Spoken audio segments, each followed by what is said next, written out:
Right, well, here we are. Back again, I hope.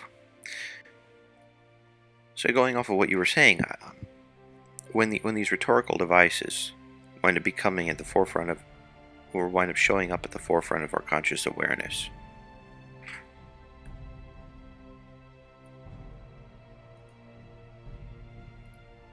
wind up being at the forefront of our conscious awareness,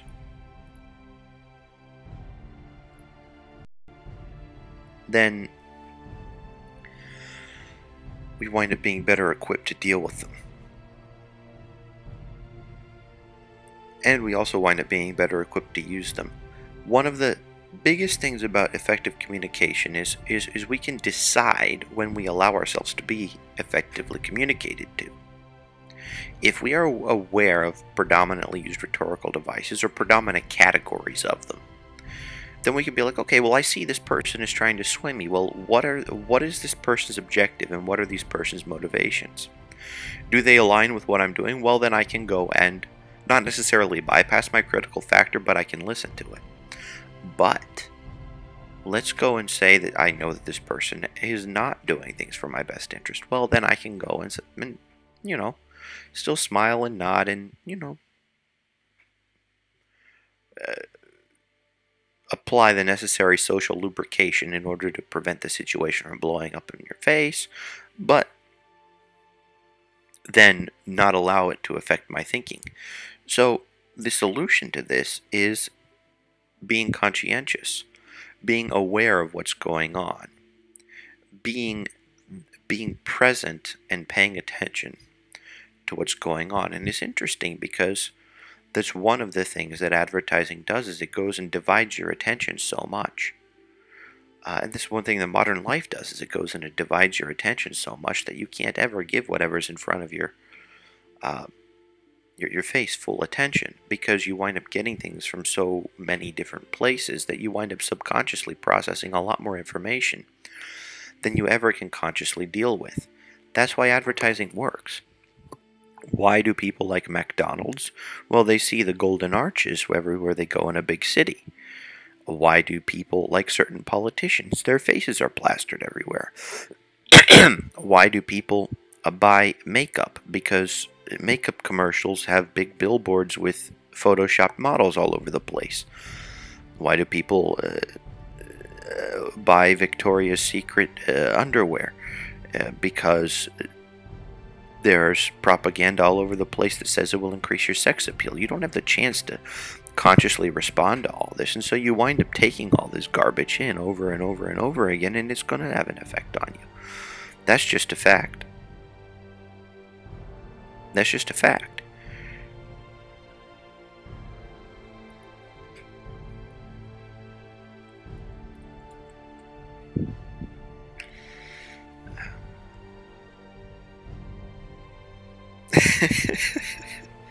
Hello, good sir, question mark. Gotta love it.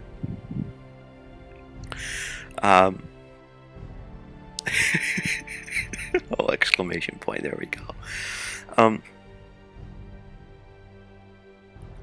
Yeah. So, also giving ourselves time to declutter and time to think, and a quiet place where we remove ourselves from certain stimuli that aren't conducive to us making good decisions or being stable human beings is important. You don't need to feel bad for buying Victoria's Secret underwear. You don't need to feel bad for buying Victoria's Secret underwear. I think that is important, but I don't think,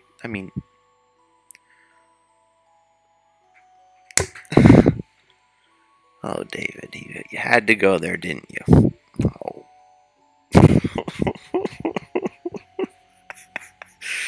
Oh, boy.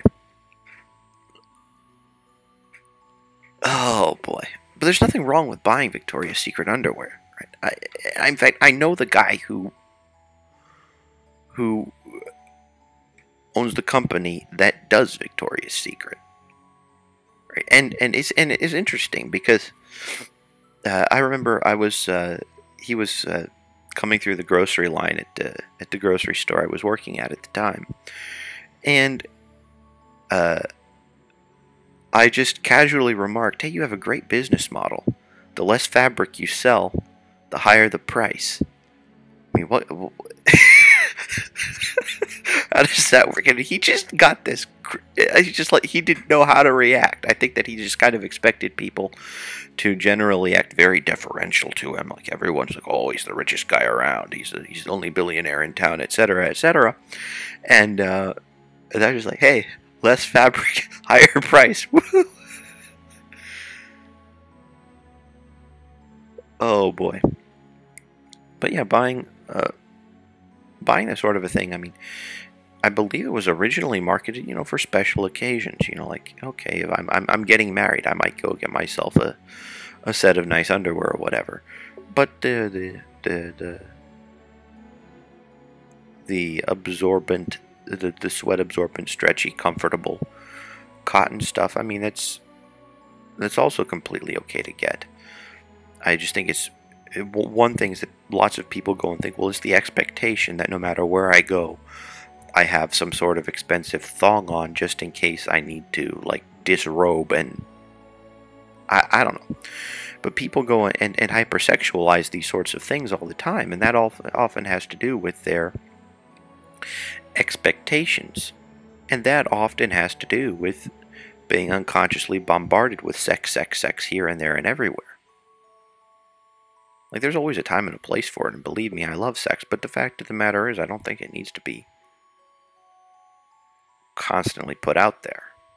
I don't think it needs to be. I mean, at least my own mind doesn't need any reminders.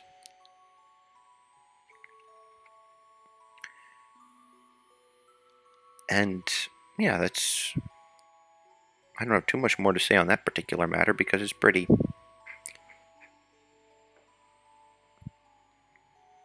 at least pretty basic. And I don't think there's anything wrong necessarily with buying makeup or wrong with doing any of these other things. I just think that lots of people wind up doing it to excess, and it's completely unnecessary in order to actually. Yes, Mr. Sanderson. I just think that people wind up doing these things to excess because they perceive it as a necessity or they perceive it as a part of life, and then it actually isn't. Deeply ingrained in the fabric of our society. This is great. And still, we do have a sexual drive. The question winds up being mostly, how are we fulfilling it? How are we fulfilling it? Because there are so many alternatives available. You wind up having, I don't know, some pretty girl posing on the hood of some sports car. And that is, put next to some car dealership or what have you. That's sex selling. Well, you know what I mean. That's sex selling. You wind up having, I don't know, a pretty girl eating a banana and having that put next to an assortment of bananas in the supermarket. I mean, I wouldn't necessarily recommend eating bananas due to their high sugar content, but let's say someone had like, ooh, sexy red dress girl, you are the apple of my eye next to an apple assortment. It's like, okay, well, eating apples could conceivably be a healthy thing to do, eating a couple apples from time to time. Nothing wrong with that, but then going and just assuming that somehow, or associating apple with sexual satisfaction, that's a little weird. Yeah, being cognizant of those things, or just going and saying, oh, well, I see. You're doing that thing where you put a naked girl or a near naked girl. I mean, it's practically the same thing at this point. A near naked girl on a billboard for something. Like there was a pharmacy. There was a pharmacy at the exit of one of the stores that my wife and I would go and do our grocery shopping. And then there was some sort of like a skincare. I don't even know what it was. I don't even know what the product was. I think it was a skincare product. And then there was like this woman there with no clothes on, who was like covering herself with a sultry look. Ugh. Look at me. I have good skin. And, you know, and that's just viewed as a normal part of life, right? Uh, the fact that she didn't have any clothes on didn't faze too many people. It was just something you walked by every day. And then, of course, it served to subtly sexualize. I know I should be a model. Aren't I amazing looking? I can be like, ugh.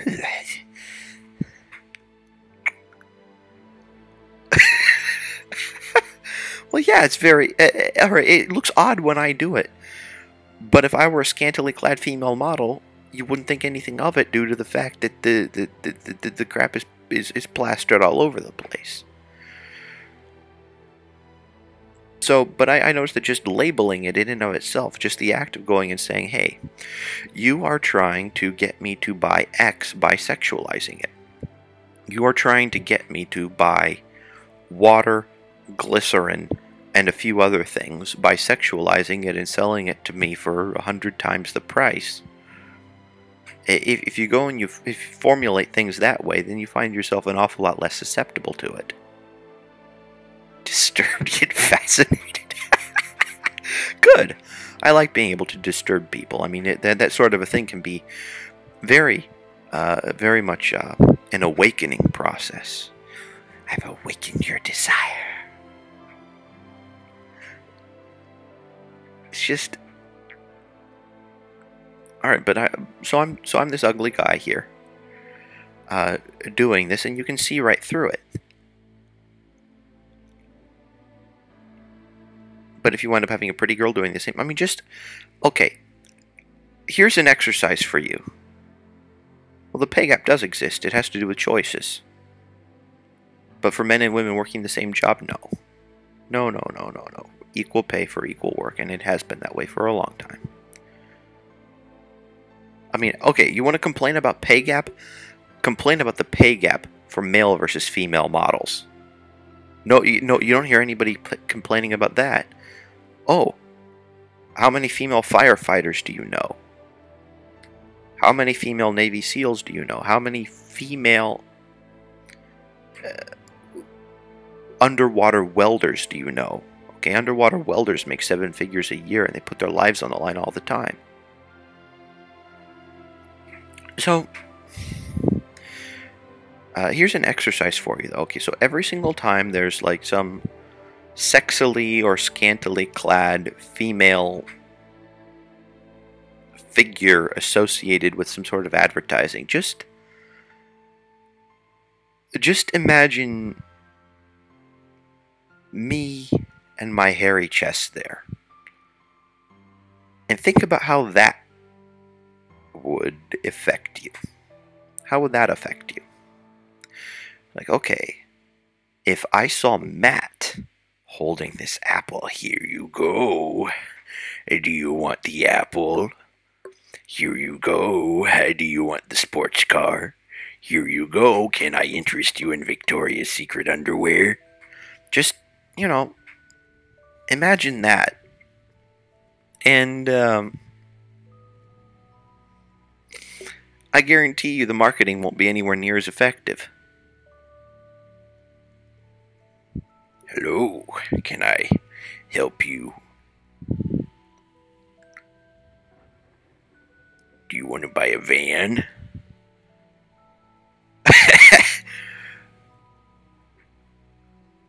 Hey, I'll give you a van for $3,000. It's an old 1989 cargo van from Ford.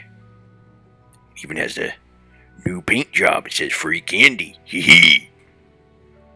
You know, just imagine me doing that, and then it'll be an awful lot easier to see through the propaganda. Don't get down on yourself for it. It just happens to be a part of life. Propaganda is a part of life, so you can use it, or at bare minimum, you can identify it so that it doesn't affect you. And of course, it will still affect us to some extent or another. I mean, none of us are completely immune to it, but at least we can do a lot to help ourselves along the road and potentially extricate ourselves from those kinds of circumstances. Do not fear, Matthew is here. Hee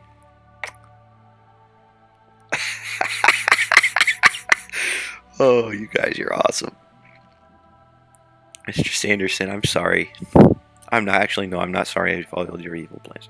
Oh, what am I doing?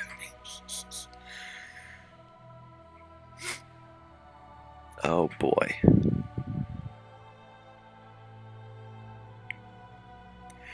So on that lovely note, we've been going for about 2 hours. Let me check and see the exact time. We've been going for, oh boy, there's 2 streams now. Great. Because it took too long. At least I hope it.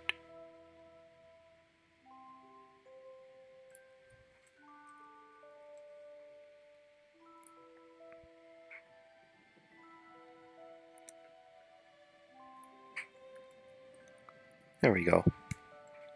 So, been going for a couple hours. And it's kind of devolved to an inappropriate note, which is a great note to leave on, of course, because you're going to therefore not be so subject to whatever propaganda gets thrown your way, because you're going to imagine my lovely face on it all. You know, you're going to imagine the bearded, hairy-chested model instead of the more feminine-looking one. And if I decide I self-identify as a female, you can't even get on me for that. I mean, heck, why don't we start a petition to see if they'll let me become Miss America? Think that'd work? You think anyone would buy it?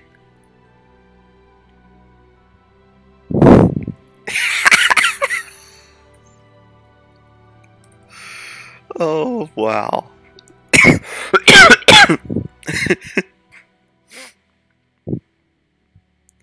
So that's that. Anyhow, guys, thank you so much for showing up. And I will be around again tomorrow at the same time, at 9 p.m. Eastern Time, 4 a.m. Eastern European Time, and any other, whatever other time it might be for you, wherever you happen to live. Look forward to seeing you then, and wishing you all the best. Bye.